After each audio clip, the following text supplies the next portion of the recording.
me do my two-step.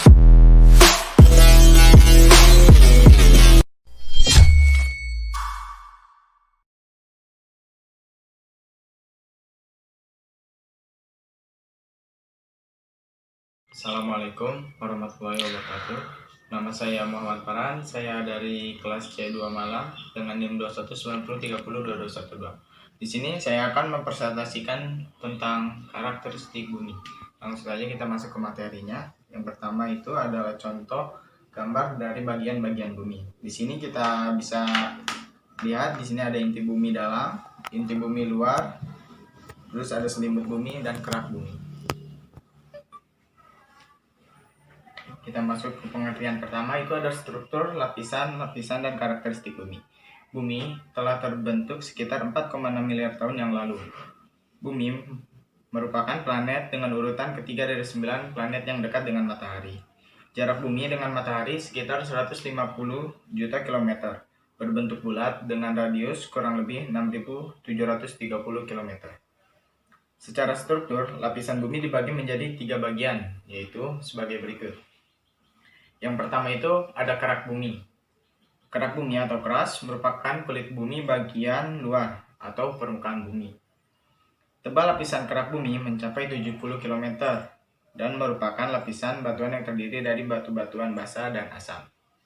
Lapisan ini menjadi tempat tinggal bagi seluruh makhluk hidup dengan suhu di bagian bawah kerak bumi mencapai 1100 derajat Celcius. Yang kedua itu ada selimut atau selubung, mantel juga bisa disebutnya, merupakan lapisan yang terletak di bawah lapisan kerak bumi. Tebal selimut bumi mencapai 2.900 km dan merupakan lapisan batuan padat. Suhu di bagian bawah selimut bumi mencapai 3.000 derajat Celcius. Yang ketiga itu ada inti bumi atau core, yang terdiri dari material cair dengan penyusun utama logam besi 90% dan nikel itu 8%. Yang terdapat pada kedalaman 2.900 sampai 5.200 km. Lapisan ini dibedakan menjadi lapisan inti luar dan lapisan inti dalam. Lapisan inti luar tebalnya sekitar 2.000 km dan terdiri dari besi cair yang suhunya mencapai 2.200 derajat Celcius. Inti dalam merupakan pusat bumi yang berbentuk bola dengan diameter sekitar 2.700 km. Inti dalam ini terdiri dari nikel dan besi yang suhunya mencapai 4.500 derajat Celcius. Inti dalam ini suhunya mencapai 4.500 derajat Celcius. Di sini ada susunan kimianya. Bumi dapat dibagi menjadi 4 bagian. Yakni bagian padat itu disebutnya litosfer, terus bagian air dan tanah batuan itu contoh dari litosfer. Yang kedua ada bagian cair atau hidrosfer, ini terdiri dari laut, sungai, dan bisa danau juga. Terus yang ketiga itu ada atmosfer, yaitu yang menyelimuti seluruh permukaan atas bumi, bagian di atasnya itu. Dan yang terakhir itu ada biosfer, yaitu yang ditempati oleh berbagai jenis organisme. Keempat komponen tersebut berinteraksi secara aktif satu sama lain, misalnya dalam siklus biogeokimia dari berbagai unsur kimia yang ada di bumi. Proses transfer panas dan perpindahan materi padat. Yang pertama itu kita jelaskan atmosfer itu ada di bagian atas bumi. Atmosfer adalah lapisan udara yang menyelimuti bumi secara menyeluruh dengan ketebalan lebih dari 650 km. Gerakan udara dalam atmosfer terjadi terutama karena adanya pengaruh pemanasan sinar matahari serta perputaran bumi. Perputaran bumi ini akan mengakibatkan bergeraknya massa udara, sehingga terjadi perbedaan tekanan udara di berbagai tempat di dalam atmosfer yang menimbulkan arus angin. Atmosfer ini menyelimuti seluruh permukaan bumi, memiliki arti yang sangat penting bagi kelangsungan hidup dan berbagai organisme di muka bumi. Fungsi atmosfer itu antara lain 1. Mengurangi radiasi matahari yang sampai ke permukaan bumi pada siang hari dan hilangnya panas yang berlebihan pada malam hari. 2. Mendistribusikan air ke berbagai wilayah permukaan bumi. Yang ketiga, menyediakan oksigen dan karbon dioksida sebagai penahan meteor yang akan jatuh ke bumi. Ini contoh dari gambaran atmosfer berdasarkan urutannya, yaitu di bawahnya, yang paling bawah itu ada troposfer, ozon layer, stratosfer, mesosfer, troposfer, dan eksosfer. Yang pertama itu ada troposfer. Lapisan ini merupakan lapisan yang paling bawah, berada antara permukaan bumi sampai pada ketinggian 8 km dan pada posisi kutub, dan 18-19 km pada daerah ekuator. Pada lapisan ini, suhu udara akan menurun dengan bertambahnya ketinggian. Setiap kenaikan 100 meter, temperaturnya turun 0,5 derajat Celcius. Lapisan ini dianggap sebagai bagian atmosfer yang paling penting karena berhubungan sebagai bagian atmosfer langsung dengan permukaan bumi yang merupakan habitat dari berbagai jenis makhluk hidup termasuk manusia. Serta karena sebagian besar dinamika iklim berlangsung pada lapisan troposfer ini. Yang kedua itu ada stratosfer, merupakan bagian atmosfer yang berada di atas lapisan troposfer sampai pada ketinggian 50-60 km atau lebih. Tepatnya lapisan ini terletak di antara lapisan-lapisan troposfer dan ionosfer. Serapan radiasi matahari oleh ozon dan beberapa gas atmosfer lainnya menyebabkan suhu udara pada lapisan stratosfer ini meningkat. Lapisan stratosfer tidak mengandung uap air, sehingga lapisan ini hanya mengandung udara kering. Batas lapisan stratosfer ini disebut juga stratopause. Yang ketiga itu ada mesosfer. Mesosfer terletak pada stratosfer pada ketinggian 50-70 km. Suhu di lapisan ini akan menurun sehingga dengan meningkatnya ketinggian, suhunya mula-mula naik, tapi kemudian turun dan mencapai minus 72 derajat Celcius di ketinggian 75 km. Daerah transisi antara lapisan mesosfer dan termosfer disebut mesopause dengan suhu terendah itu minus sampai 110 derajat Celcius. Yang keempat itu ada termosfer, berada di atas mesopause dengan ketinggian sekitar 75 km sampai pada ketinggian sekitar 650 km. Pada lapisan ini, gas-gas akan terionisasi, oleh karenanya lapisan ini juga disebut lapisan ionosfer. Molekul oksigen akan terpecah menjadi oksigen atom di sini. Proses pemecahan molekul oksigen dan gas-gas atmosfer lainnya akan menghasilkan panas yang akan menyebabkan meningkatnya suhu pada lapisan ini. Suhu pada lapisan ini akan meningkat dengan meningkatnya ketinggian. Jadi setiap dia naik lagi itu suhunya itu malah makin meningkat. Yang kelima ada ekosfer atau atmosfer luar. Merupakan lapisan atmosfer yang paling tinggi, dan lapisan ini kandungan gas-gas atmosfer yang sangat rendah. Batas antara eksosfer yang pada dasarnya juga adalah batas atmosfer. Jadi batas ekosfer ini sama kayak batasnya di atmosfer, dengan angkasa luar tidak jelas. Daerah yang masih termasuk ekosfer adalah daerah yang dapat dipengaruhi dari gaya gravitasi bumi. Jadi ini udah masuk daerah luar angkasa gitu. Jadi gravitasinya itu masih kuat banget, nggak kayak yang troposfer itu kan paling bawah. Jadi gravitasinya itu masih dikit gitu. Garis imajiner yang membatasi ekosfer dengan angkasa luar disebut magnetopause. Yang terakhir dari barisan atmosfer ini ada ozon dalam atmosfer ozon atau ozon layer. Ozon dalam atmosfer ozon adalah zat oksidan yang kuat dan beracun, dan zat pembunuh jasad renik yang kuat juga. Ozon biasanya digunakan untuk mensterilkan air isi ulang, serta dapat juga digunakan untuk menghilangkan warna dan bau yang tidak enak pada air. Ozon terbentuk secara alamiah di stratosfer. Pembentukan dan perusakan ozon di stratosfer merupakan mekanisme perlindungan bumi dari sinar UV dari matahari.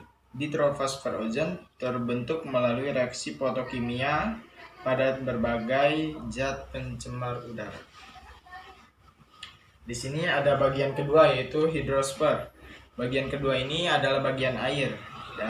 Air ini adalah senyawa gabungan dua atom hidrogen dengan satu atom oksigen menjadi H2O.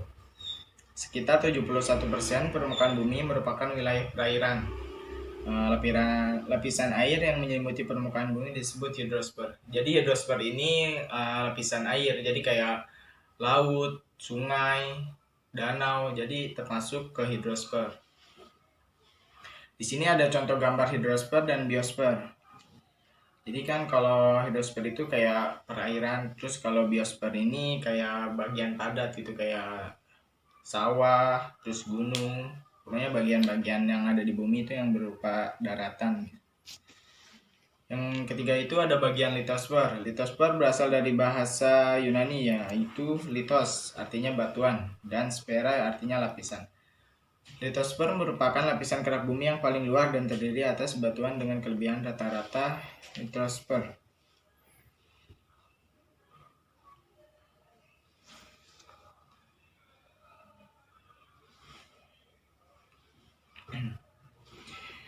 Litosfer ini merupakan kulit bumi paling luar yang berupa batuan padat. Litosfer ini tersusun dalam dua lapisan yaitu kerak dan selubung yang tebalnya 50-100 km. Litosfer merupakan lempeng yang bergerak sehingga dapat menimbulkan pergeseran benua. Penyusunan utama lapisan litosfer adalah batuan yang terdiri air, campuran antar mineral sejenis atau tidak sejenis, yang saling terikat secara gembur atau padat. Jadi litosfer ini bentuknya itu kayak lempengan batuan bumi, kayak dia tuh yang bisa nyebabin kayak terjadinya gempa bumi, pergeseran lempeng ini. Jadi ya bagian bawah bumi gitu litosfer ini. Yang kedua itu ada manfaat dari litosfer. Litosfer merupakan bagian bumi yang langsung berpengaruh terhadap kehidupan dan memiliki manfaat yang sangat besar bagi kehidupan di bumi. Litosfer bagian atas merupakan tempat hidup bagi manusia, hewan, dan tanaman. Manusia melakukan aktivitas di atas litosfer. Selanjutnya, litosfer bagian bawah mengandung bahan-bahan mineral yang sangat bermanfaat bagi manusia. Bahan-bahan mineral atau tambang yang berasal dari litosfer bagian bawah diantaranya itu ada minyak bumi, gas, emas, batu bara, besi, nikel, dan timah. Jadi litosfer ini manfaat buat makhluk hidup di bumi ini buat sangat penting sih. Jadi di dalamnya itu mengandung minyak bumi, gas, emas, batu bara, besi, nikel, dan timah yang sampai sekarang ini masih digunakan untuk kayak berdistribusi gitu untuk masing-masing negara. Yang keempat itu ada bagian biosfer. Yang saya sebutkan itu tadi, biosfer itu merupakan sistem kehidupan paling besar karena terdiri dari gabungan ekosistem yang ada di planet bumi. Sistem ini mencakup semua makhluk hidup yang berinteraksi dengan lingkungannya sebagai kesatuan utuh. Secara etimologi, biosfer berasal dari dua kata yaitu bio yang artinya hidup dan sphe yang berarti lapisan. Dengan demikian, dapat diartikan biosfer adalah lapisan tempat tinggal makhluk hidup. Termasuk semua biosfer adalah semua bagian permukaan bumi yang dapat dihuni oleh makhluk hidup. Pemahaman mengenai biosfer sangat penting untuk pengelolaan sumber daya hayati, terutama karena perkembangan flora dan fauna yang semakin berkurang. Jadi salah satu penyebabnya itu adalah terjadinya degradasi hutan akibat kebakaran ataupun pembukaan hutan untuk permukiman. Organisme hidup tersusun oleh berbagai unsur yang berasal dari biosfer. Jadi biosfer ini bagian paling penting untuk makhluk hidup karena dia itu kayak berupanya itu air mineral, terus kayak komponen penyusun atmosfer gitu. Jadi buat kelangsungan hidup manusia ini biosfer tuh buat penting banget dah. Terus ini salah satu bentuk dari lingkungan hidrosfer adalah terbentuknya gambut. Gambut terletak di antara atmosfer dan litosfer. Pada lain pihak, tumbuh juga dalam hidrosfer. Gambut merupakan suatu bentuk organis sebagai asal mula pembentukan batu bara. Di dalamnya hidup beraneka ragam mikroplankton yang amat cepat pertumbuhannya, sedangkan umur jasad-jasad tersebut sangat pendek dan ketika mati akan terendap dan rawan. Lapisan gambut mengandung semua macam garam, makanan, tanaman yang terlarut dalam air tanah. Gambut dibagi menjadi beberapa, yaitu ada gambut ombrogin sebagai gambut pantai, terdapat di daratan tanah Sumatera, Kalimantan, dan lainnya. Yang kedua itu ada gambut topogin, terdapat pada tanah dataran Jawa, Pangandaran, dan Sumatera, serta di tanah pegunungan Jawa dan Sulawesi. Di sini ada contoh dari gambar litosfer. Ini struktur lapisan litosfer atau kerak bumi. Jadi yang tadi saya bilang, litosfer ini bagian lempeng-lempeng yang ada di bawah bumi. Jadi ini sangat berfungsi kayak buat kelangsungan hidup manusia ini. Jadi juga ada akibat fatalnya itu kalau kayak terjadi gempa. Jadi kayak pergeseran lempengan ini bisa terjadi gempa yang dahsyat juga, dan buat bencana juga buat kelangsungan makhluk. Yang kelima itu ada atenosfer. Atenosfer merupakan lapisan di bawah lempeng tektonik yang menjadi tempat bergeraknya lempeng benua. Yang terakhir itu ada mesosfer. Mesosfer ini lapisan udara ketiga. Jadi ini tuh pengertian yang masih masuk ke atmosfer, cuman saya baru nemu materinya ini. Jadi di sini tuh suhu atmosfer akan berkurang dengan pertambahan ketinggian hingga ke lapisan keempat, termosfer. Udara yang terdapat di sini akan mengakibatkan pergeseran berlaku dengan objek yang datang dari angkasa dan menghasilkan suhu yang tinggi. Kebanyakan meteor yang sampai ke bumi biasanya terbakar di lapisan ini. Mesosfer terletak di antara 50 km dan 80-85 km dari permukaan bumi. Saat suhunya berkurang dari 290 hingga 200 atau 18 derajat Celcius hingga 73 derajat Celcius, antara lapisan mesosfer dengan lapisan atmosfer terdapat lapisan perantara, yaitu mesopause. Jadi di sini saya ambil kesimpulan dari semua materi saya itu, bumi ini seperti benda padat yang tersusun atas beberapa lapisan. Bumi juga memiliki bagian tengah yang terletak di bagian paling dalam. Bagian tengah tersebut dinamakan inti bumi, letaknya di bawah mantel kulit bumi paling pusat. Beratnya kira-kira 1-3 dari total berat massa bumi dan sekitar 1-6 dari berat volumenya. Jarak dan dari permukaan sampai pusat tengah bumi sekitar 33.500 km. Proses terbentuknya bumi tidak terlepas dari terjadinya tata surya kita di antara planet-planet yang mengelilingi matahari yang terbaik. Lagi, bagi makhluk hidup adalah bumi yang kita huni ini. Bumi merupakan satu-satunya planet yang tak terlalu dekat dan tak terlalu jauh dari matahari. Oleh karena itu, suhu di bumi ini tak terlalu panas dan tak terlalu dingin. Di bumi ini terdapat tanah yang subur, lautan luas, tumbuhan yang beraneka ragam, udara untuk bernapas, dan kesemuanya itu dapat dinikmati oleh penghuninya. Dan ini kesimpulan dari bentukannya bumi itu, bumi seperti bola yang agak pepat atau padat pada kedua kutubnya, tak terlalu bundar. Garis tengah pada khatulistiwa itu 12.756.32 km. Jika di antara kutubnya itu berada di 12.703.24 km. Jadi sekian presentasi dari saya. Ini hanya sekedar tugas untuk dosen saya. Saya mohon maaf apabila ada kesalahan kata dalam penulisan. Assalamualaikum warahmatullahi wabarakatuh.